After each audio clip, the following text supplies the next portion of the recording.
In July 1405, ancient records tell of a Chinese emperor who orders an armada of 300 ships and 30,000 men to set sail for the western seas. In charge is one of the greatest seafarers of all time, Admiral Zheng He. At the heart of his fleet are huge treasure ships, almost double the size of any other ship of the time.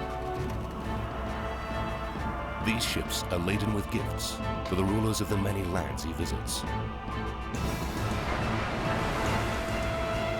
Spanning 3 decades, Zheng He will lead 7 vast expeditions to kingdoms as far as India, the Middle East, and Africa, covering 25,000 miles of ocean.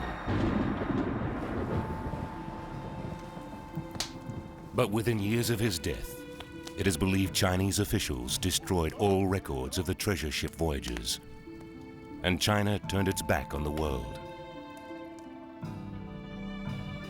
Now, 6 centuries later, the truth about Zheng He's story is being pieced together from the few scraps of evidence that remain.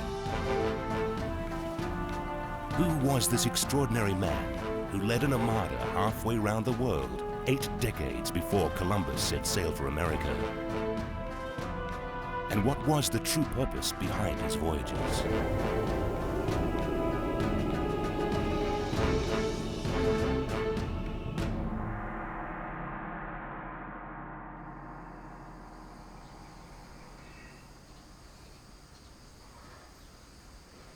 Our story begins in Yunnan, where Zheng He was born in 1371.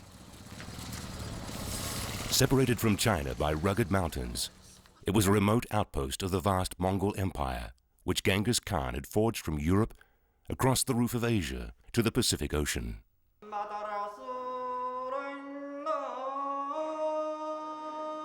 Zheng He's family most likely migrated across the continent as the empire expanded, and just like some people in Yunnan today, he was a Muslim. He would have been proud that his father and grandfather both had the title Hajj, in honor of making the long pilgrimage to Mecca.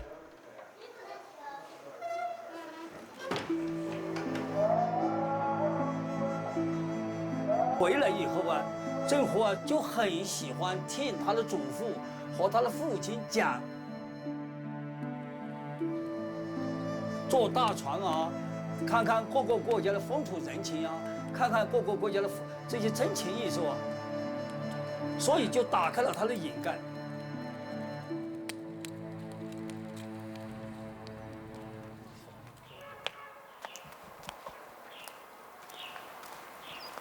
There are many anecdotes about Zheng He, but only scraps of documentary evidence remain. Amateur historian Mr. Xu Kede has been studying Zheng He for 40 years.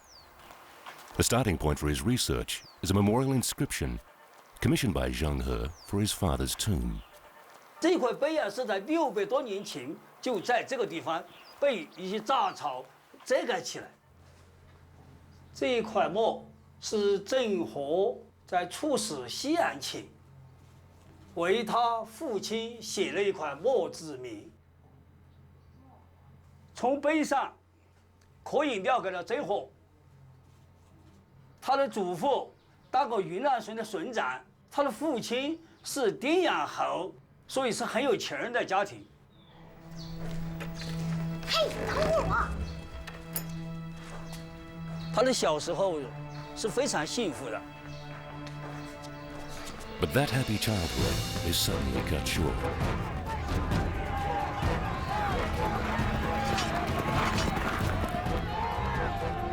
Out of nowhere, troops suddenly swarm into his village, massacring everyone in their path.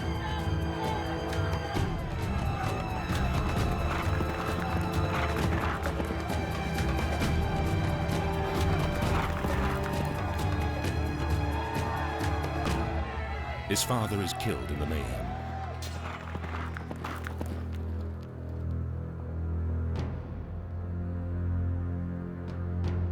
The invaders were part of an army of 250,000 Chinese troops that tore into Yunnan in 1381. the Ming Emperor was determined to oust the local Mongol warlords and make Yunnan part of China.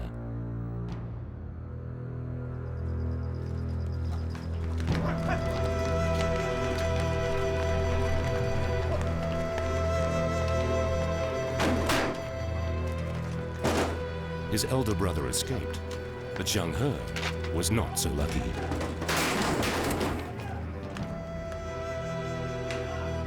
Appalling though his situation was, Zheng He's capture was to create opportunities he would otherwise never have had. But in keeping with the brutality of the age, he would have to pay for them at a terrible personal cost. In 1381, the 10-year-old prisoner, Zheng He, is taken to the Ming capital of Nanjing. According to ancient custom, the sons of defeated enemies were castrated by their victors, and Zheng He suffers the ultimate humiliation. The task was performed with little concern for the consequences. Penis and scrotum severed in one cut.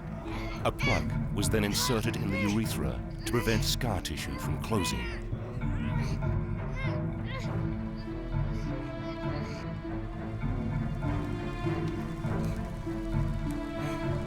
Some were no more than 9 years old. But tradition mandated that the emperor be the only man in the palace. So there was a need for a steady supply of young eunuch servants.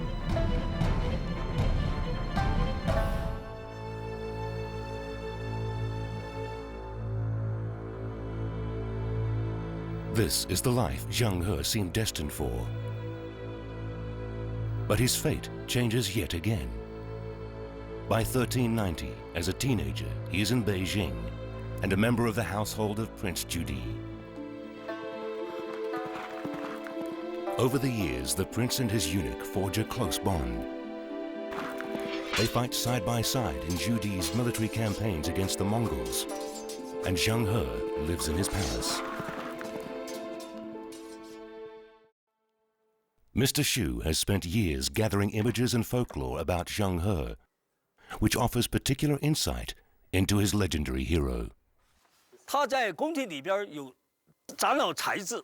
第一，他陪着皇帝的儿子读书，这个时候长了很多知识。第二，他有拜这个一个叫做古尔斯的一个和尚，姚管孝。第三个，他跟朱棣在一起，每天要借助很多大官贵臣，他去了解了很多这个朝廷里边的一些处人哲学。 When Zheng He is 31, Judi seizes the throne and declares himself the Young Le Emperor, or Emperor of Perpetual Happiness. Outraged, government officials refuse to support him. Young Le promotes a number of palace eunuchs to positions of power.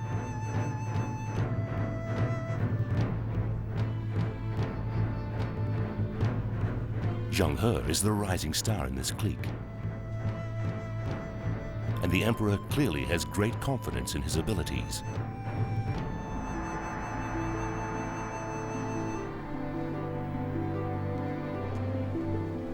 Zheng He had already been appointed director of palace servants and head of palace construction. But in 1405, the emperor summons Zheng He to the throne room and presents him with the most ambitious project he has yet conceived.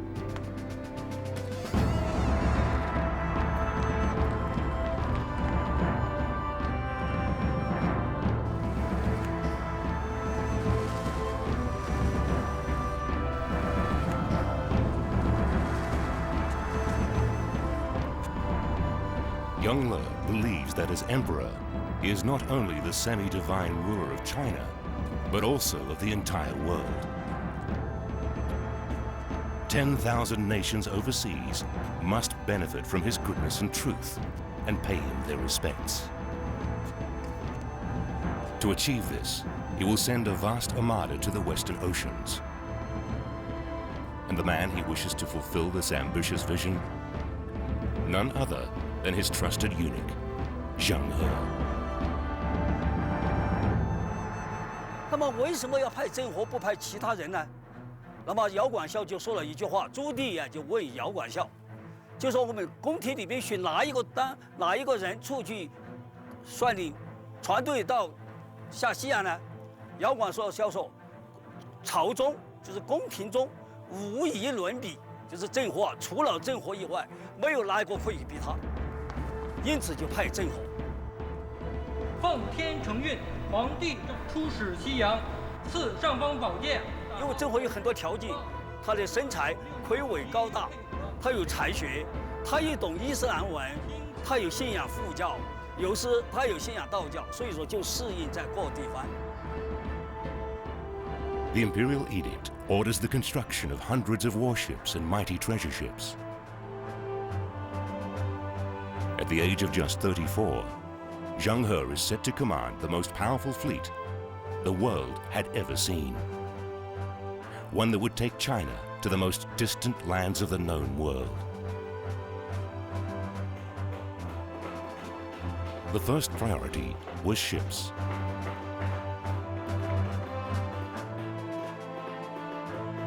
From 1405 onward, more than 1,000 vessels were built or refitted for imperial missions. Nanjing's Dragon Shipyard, the biggest in the country, is turned into a production line. But the use of dry docks, 400 years before they were first used in the West, was the key to an astonishing rate of production. It was said half the trees in southern China were consumed in the process.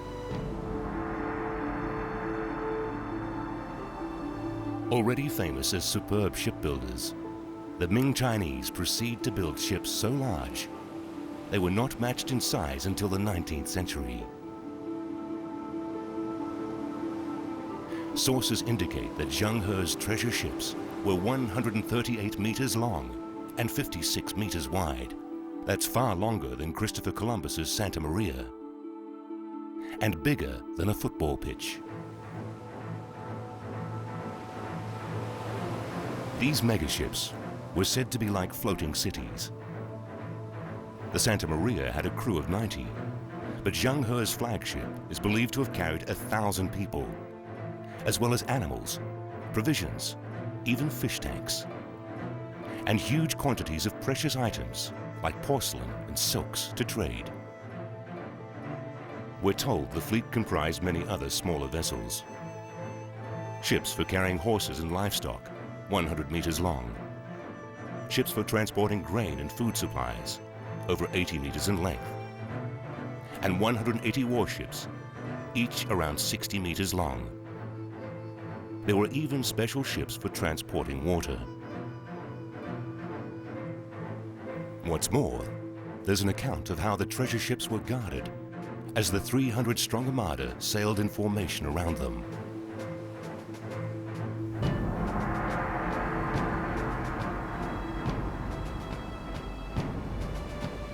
On board with Zheng He is a young Muslim translator called Ma Huan. In 1433, he published a chronicle of his years at sea. It becomes the main historical source about the places and peoples Zheng He's fleet encountered. Over vast expanses of huge waves, we pass through the various countries with their different seasons, climates, landscapes, and peoples.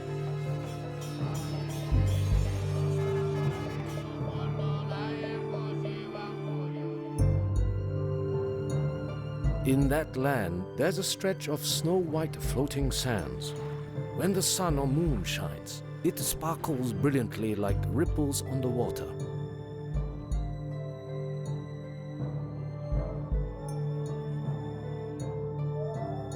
All the craftsmen who make and inlay fine silver and gold and other such articles produce the most refined and ingenious things.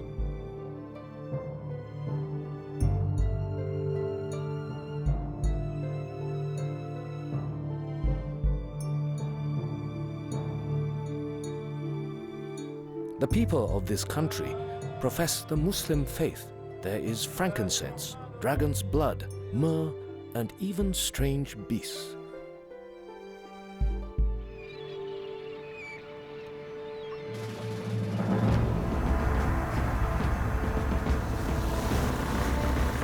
But Ma Huan's accounts, curiously, say nothing about the size of the treasure ships, leaving the door wide open for endless debate by experts.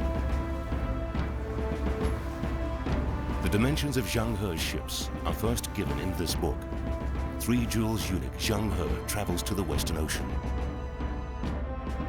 The problem is that it's a piece of fiction, a fantasy novel about Zheng He sailing to hell, written 160 years after he died. So how large were the treasure ships?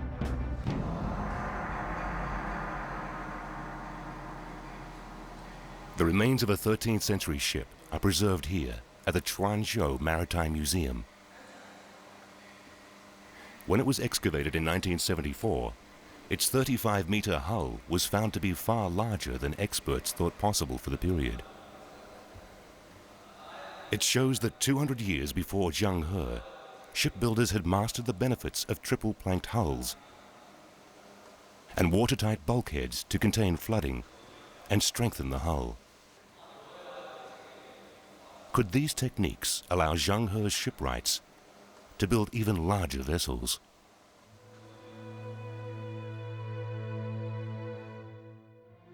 The first clues came to light in 1957, when archaeologists excavated the former dry docks of the Ming Dragon shipyard in Nanjing.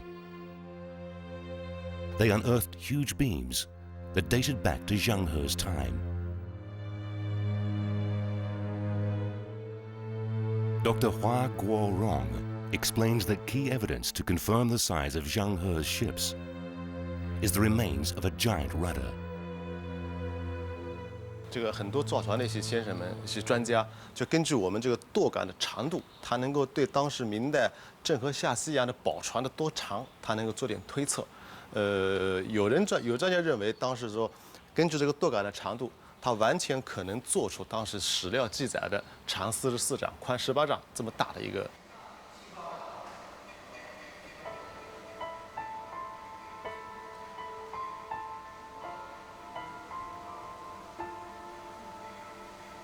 Zhang Ji-kit is a naval architect who disagrees.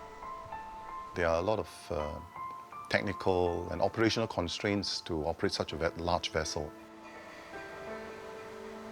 He believes treasure ships this size would have been too big to control, and that wood simply isn't strong enough to build seagoing vessels that would have weighed more than 10,000 tons. Support for this argument may be found in this Buddhist prayer sheet. It's the only contemporary image of Zheng He's ships. With only 4 masts instead of 9, the ships seem to be a more conventional size. We figured out that the vessel is probably about 60 or 62 meters long. That would make Zheng He's treasure ships about half the length claimed in the 16th century novel, but still far larger than anything the Europeans built at the time.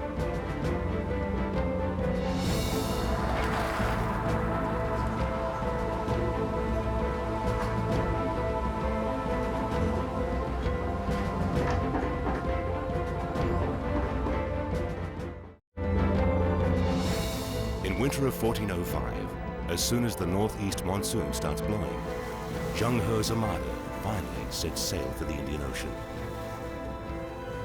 Until that moment, the 34-year-old Zheng He had probably never even been to sea. Though these weren't voyages of discovery, Zheng He's first mission was very ambitious. To make his way down to Java, up through the Straits of Malacca, past Sumatra, and then on to the destination the emperor chose. The Kingdom of Calicut, on India's Malabar coast.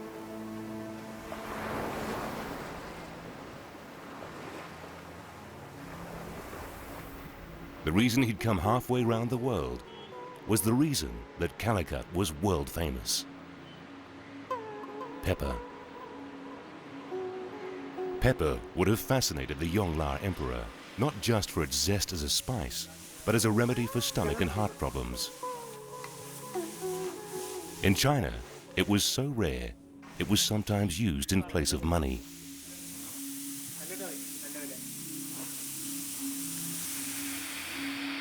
This was the largest single item that we find on the records. Vast amounts were brought in. And this is something that the Chinese had not had before. But Zheng He had come prepared to trade. His holds filled with precious silks. And in particular, Ming Dynasty porcelain, which was valued across the region for its strength and beauty. Zheng He spends the first 3 months of 1407 trading on the emperor's behalf. His skill as a negotiator is tested as he barters for precious stones, pearls, coral, and tons of pepper. Ma Huan describes how deals were struck. The chief and the chetty, with His Excellency the eunuch, all join hands together.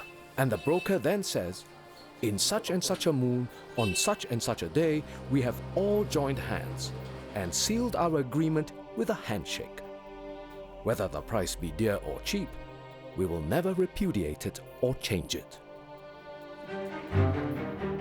By late spring, monsoon winds start blowing from the southwest, so the fleet heads back to China, laden with its priceless cargo. But trade was only part of the reason for Zheng He's voyages. With up to 300 ships, his missions most likely had an ulterior motive, a uniquely Chinese agenda that would be inconceivable to Western thinkers at the time.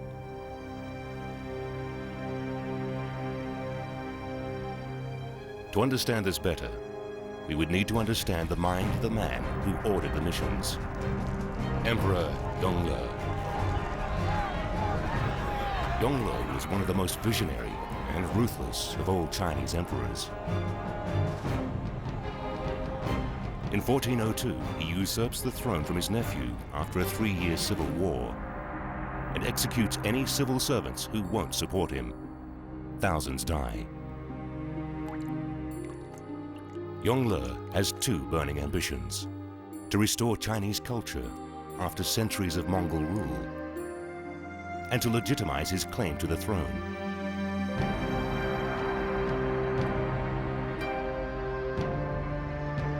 Moving China's capital from Nanjing to Beijing, he builds the largest palace in the world, the Forbidden City. He also fortifies and extends the Great Wall to prevent the Mongols invading from the north. His ambitions know no limit.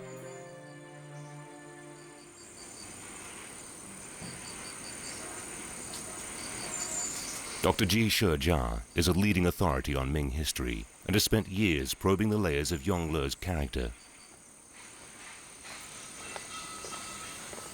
He's found intriguing clues in an old quarry not far from Nanjing. Here, the emperor commanded a giant rock slab be cut to create a vast monument to his father. And he would stop at nothing to achieve his ambition, even if it meant working his stone masons to death. 据传说，一天就这个石渣子，一个人要交3斗3升，斗啊这么大的斗，3斗3升，你交不了3斗3升，就杀头。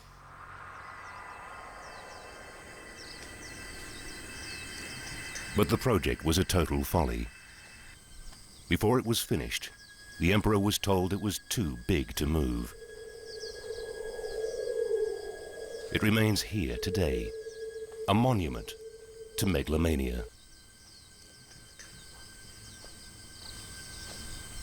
它的蜀碑里传呢，我们中国人讲的，名为树别人，实际上树自己，讲他老子多大的功劳，实际上说他的功劳。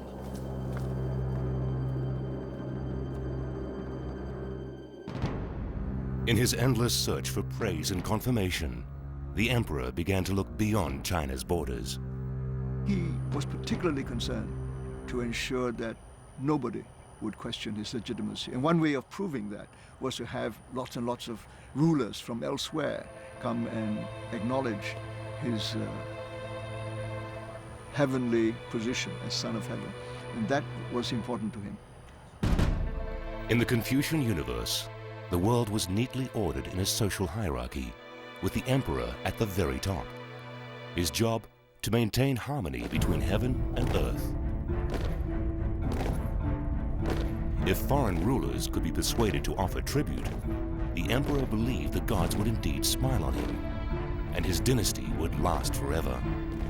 Zheng He's mission, therefore, was to bring the world to its knees. He was not sent to go and look for new places. What he was looking for were any rulers who could be persuaded to acknowledge Emperor Yongle. Exacting tribute was an art in itself, and Zheng He was a true master of diplomacy.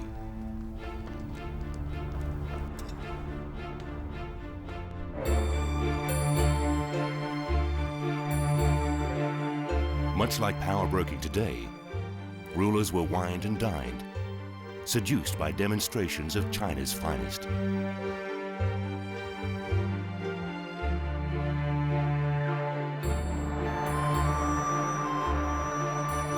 Local rulers were expected to offer tribute. In return, China would agree to trade, an ancient most favored nation treaty of sorts.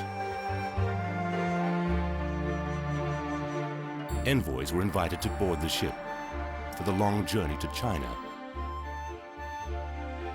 so they could offer these gifts in person to the emperor himself. The most extraordinary of these were rare animals never seen before in China. The creature that amazed the court the most was a present from the ruler of Malindi in present-day Kenya, one solemn giraffe. Extraordinary how this giraffe was brought in these ships across the Indian Ocean. And the Mandarins are fascinated, and they had tried to find in their classical text some way of naming this animal which I've never seen before. They found classical terms, and they wrote poetry to it, they painted it, and they generally thought this was the most remarkable creature indeed. But if a ruler did not like the idea of becoming China's vassal, there was always the threat of military force. The first years of Yongle's reign were marked by violence. The invasion of Vietnam, of Dai Viet, the invasion of a number of Thai polities in what is today Yunnan province, and the sending of these huge maritime missions abroad. Anyone who looks at the actions which occurred during those voyages will see that they were certainly not intended to be peaceful or friendly. Military force proved that China would stop at nothing to protect its interests. By restricting trade with China to countries that offered tribute, the emperor sought to establish a state-run monopoly on international trade. He did this by turning up with 25 to 30,000 armed men, a fleet of up to 200 plus ships, and suggested that the people might like to either demonstrate some sort of submission to the Ming or face the consequences. Chinese court records for the 6th of July, 1411, describe how Zheng He, provoked by rebel attacks on his ship, leads an army to the capital of Ceylon, where he captures its king for disrespecting the emperor. They were heavily armed ships, bearing the best weapons of the age. They were intended to dominate. They were intended to institute a Pax Ming through the region, through the maritime realm. But some historians believe there were good reasons for the fleet to be armed. Yes, they were armed, the ships were armed, there were lots of soldiers and sailors on board, and they have to after defend the majesty of the emperor, so they could not allow these ships to be taken by pirates or to be seized by the local rulers. So they have to be pretty strongly guarded. Zheng He's armada had become a formidable power on the sea, and the message spreads throughout the ports of call: pay tribute to China, or be prepared to pay the cost.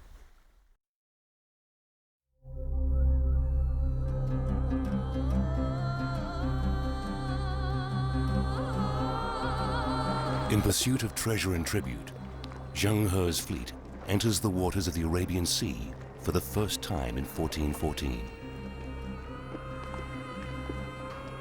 For half a millennia, Arab traders had been master navigators, plying these waters in simple one- or two-masted boats known as dhows.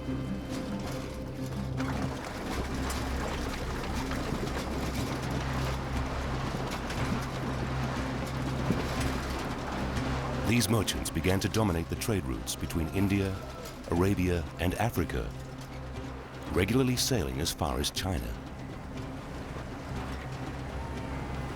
A 9th century Arab observer reports, whoever wants to sail to China must cross 7 seas, each one with its own color and wind and fish and breeze, completely unlike the sea that lies beside it.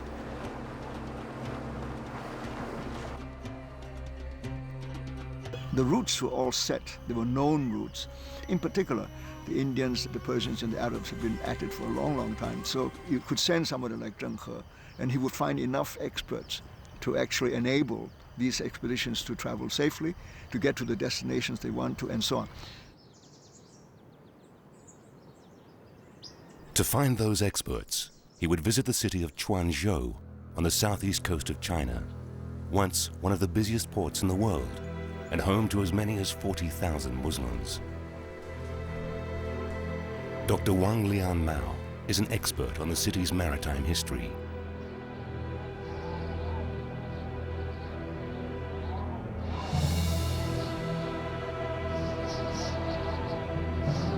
He's uncovered clues that suggest Zheng He did indeed recruit navigators in these parts. 这诗人啊，他写了一首诗，非常形象。里头有2句话，他说了，就是船头赤脚半环上，大波高墙多海堡。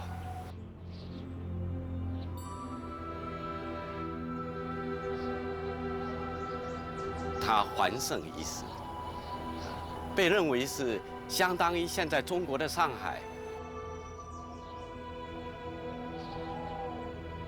对岸还有白旗，郑和下西洋从这边雇请了不少的老带，就是船老大，就是驾舵的那个最重要的水手。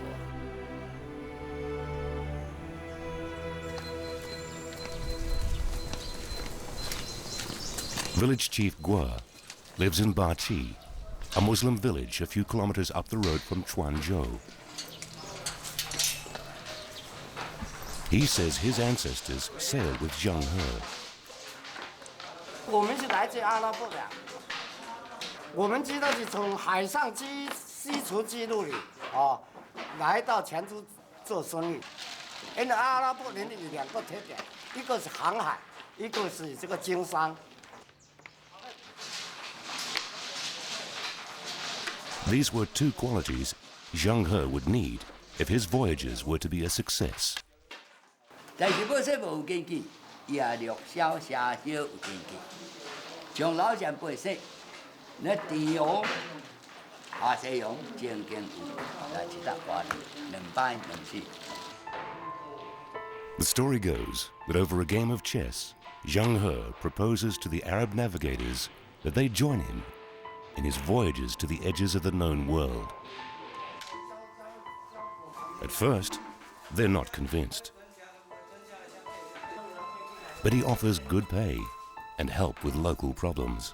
那当时传说是说地河的军队，因为迄个海底啊，原本是迄围海造成的，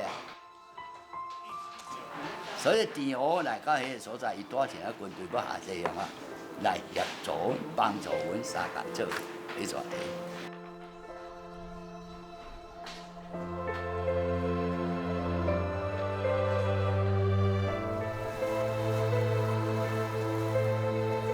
With his Arab navigators at the helm, Zheng He's armada catches the northwest monsoon winds that start blowing each January.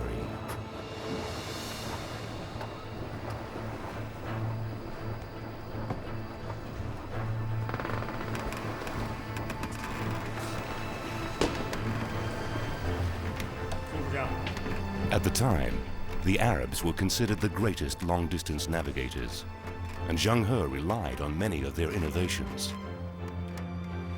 It is thought, for example, that although the Chinese invented the magnetic compass, it was the Arabs who refined its use at sea.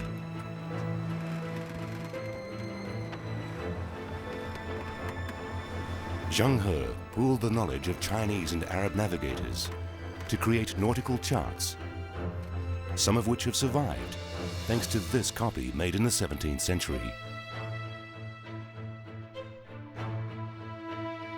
These made it possible to steer along the coast from China all the way to Africa by reference to landmarks that can be seen from the deck of a ship.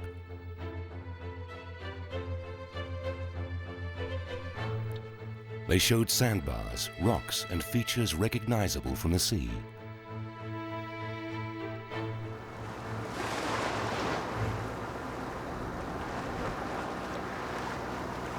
The treacherous Strait of Malacca. All 7 expeditions passed through these waters. And Zheng He's charts can still be used to navigate them. So somebody came across from Bengkalis. Master mariner Captain P.J. Rivers has great respect for the ingenuity of ancient mapmakers. You'll be looking at that. That doesn't run from east to west, perhaps. It runs north, south, right. Here it might be north and south, here it might be east and west, here it might be northwest, southwest. You never know. It might have been going any old way. You couldn't care less because you're not sailing by your compass, you're sailing by the shore. And as long as you're sailing along the shore, you're looking to see, oh, that's a mountain there. See here, these are the islands off here. I must be in here somewhere. But how did Zheng He navigate once land slipped beneath the horizon, amid the immensity and unknown terrors of the open sea? Here, Zheng He relied on his star maps, most likely supplied by his Arab navigators. This one shows which constellations to follow from the southwest of India to the Persian Gulf, together with their height above the horizon.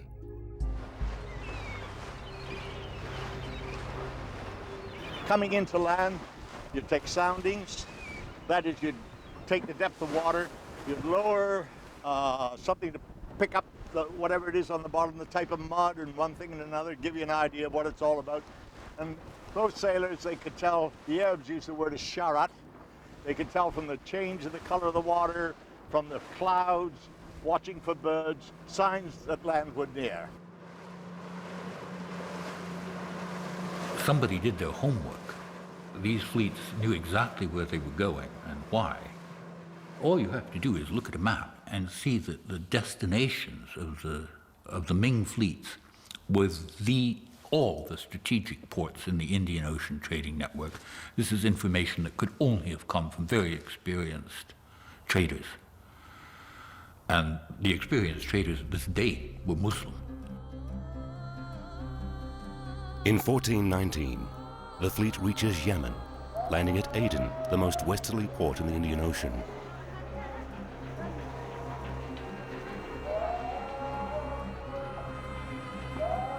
Commanding the entrance to the Red Sea in the caravan routes to the north, it was the hub between Europe, Egypt, Arabia, and the Orient. One of its attractions for the Chinese was a resin extracted from trees in the Yemeni desert. Incense. Not only was it thought to cure many ailments, its fragrance was believed to imbue people with a sense of joy, making its price even higher than gold. Yemen was always referred to as Happy Arabia, largely because it produced frankincense, which was so sought after that Yemen became a sort of mythical land where this magical substance was produced. And I say magical because it was the one means of communication with the divinity. In the 15th century, it was still being produced in enough quantity for it to be mentioned by Mark Wan, and certainly the Chinese would have loved it.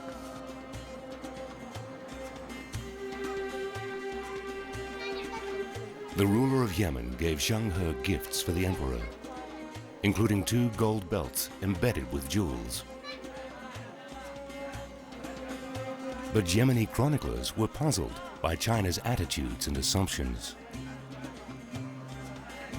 They clearly thought that the Emperor of China's apparent desire to dominate this by sending such huge fleets was simply ridiculous. But such mutual misperceptions did nothing to stop the flow of trade. And leaving Yemen, the treasure fleet follows the Arab trading route south down the African coast.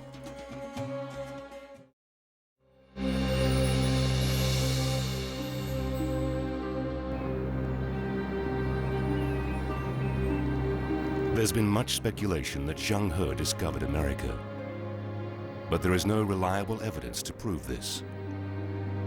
And chronicles written during the voyages named this as the most distant point he reached: Malindi, in present-day Kenya. Today, it's a tourist destination, but Malindi was once a wealthy city-state, settled by Arab merchants who dominated trade between Africa and the Indian Ocean. What they were really interested in was the gold of Africa, which came from the interior. And this gold was the thing that actually fueled the entire system, because African gold was used to pay for the luxury goods like pepper and so forth. Africa was China's El Dorado, a land of inexhaustible mysteries and treasure. Here, at the ruins of a medieval city called Gede, just 15 kilometers south of Malindi, a structure surrounded by dense jungle takes us back to the Africa of Zheng He's time. Mr. Abdallah Ali Al-Losi, the curator of the site, says porcelain pieces, once part of this 600-year-old mosque, may be evidence of a Chinese visit. In the 15th century, this town, it was flourishing like a young rose flower. And it was then Zheng He visited this part of the world. Some of the items which were fitted here, the porcelain bowls, could have been brought by him. Since he was a Muslim, he thought of bringing some presents to the Muslims wherever he would land. After 6 centuries, not much evidence remains of either Malindi's glories or a visit from Zheng He's fleet.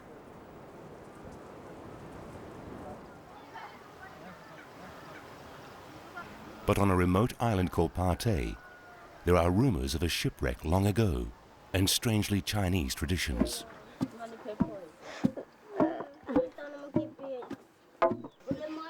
It's been said their style of basket weaving is similar to that used in southern China. And some of the inhabitants have far lighter skin color than people elsewhere in Kenya. Baraka Badishi belongs to one of a handful of clans here that claim Chinese lineage. The story goes that when the shipwrecked sailors from Zheng He's fleet made it ashore, they married local women. Scientists in China have tested her DNA and believe that her family is indeed descended from the Chinese. On its own, this can't prove a connection with the voyagers. But her story is given extra resonance by a precious heirloom, a small porcelain bowl. Ye mwenye mama kifahamu umefahamu ni ndogo, akawa kusikia tuambiwa kwamba hawa asili yao watokana na Wachina, watoka Washanga, asili yao ni Washanga, na asili hao Washanga ni kwamba ni hao Wachina ambao asili yao ni Washanga.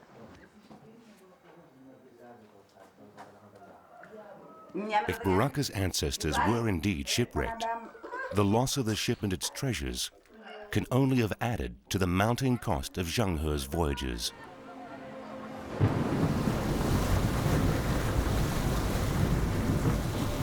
It's been estimated that the fleets cost the imperial treasury more than $6 billion per annum in today's terms.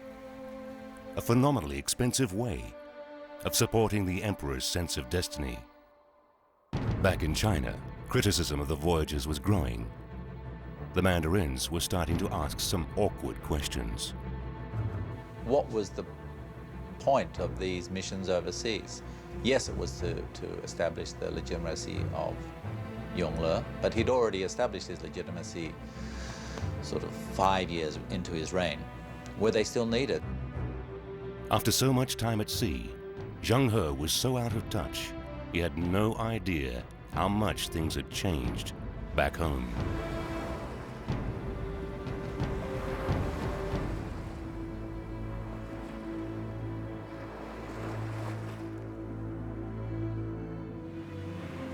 On the night of May 9th, 1421, lightning strikes the Forbidden City, just 4 months after its completion.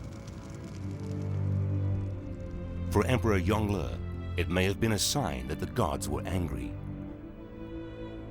Within 3 years, he is dead, his son inheriting the throne.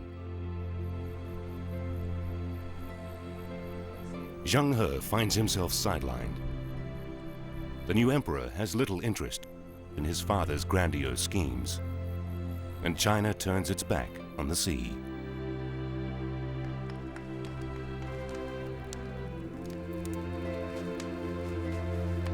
It is believed that Mandarins destroyed his logbooks and papers, determined that China would never repeat such a ruinously expensive policy.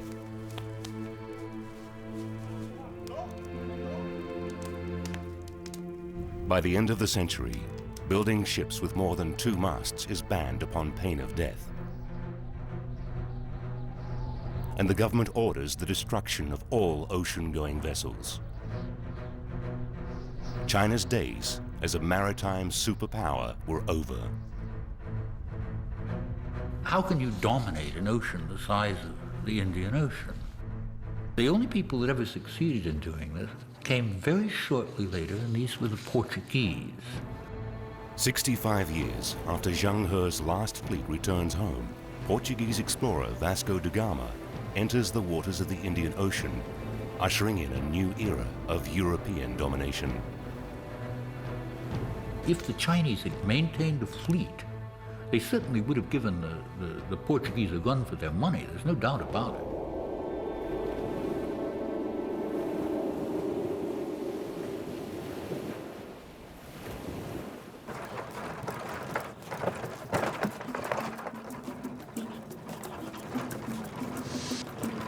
Today, 6 centuries later, China is rediscovering Zheng He.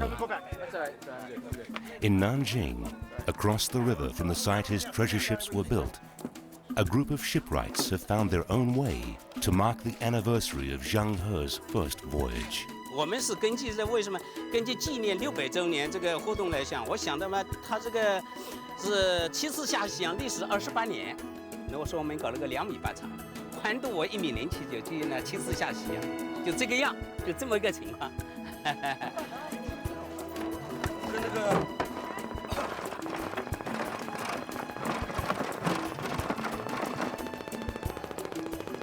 郑和，他是中国的伟大航海家，应该叫他也是我们世界这个人民的一个啊。所以我作为我们说炎黄子孙，我就感到就是中国人为中国人很自豪。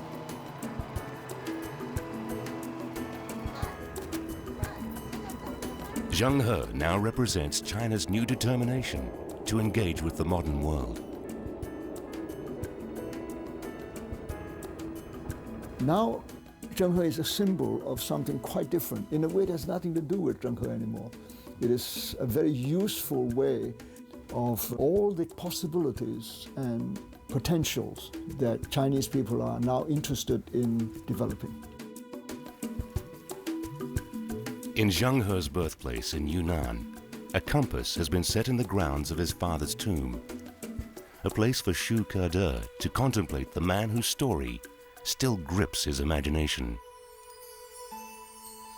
他把他的一生，把他的全部精力和心血贡献了给了我们祖国和世界的航海事业，所以他是一个伟大的航海家、外交家和和平的使者。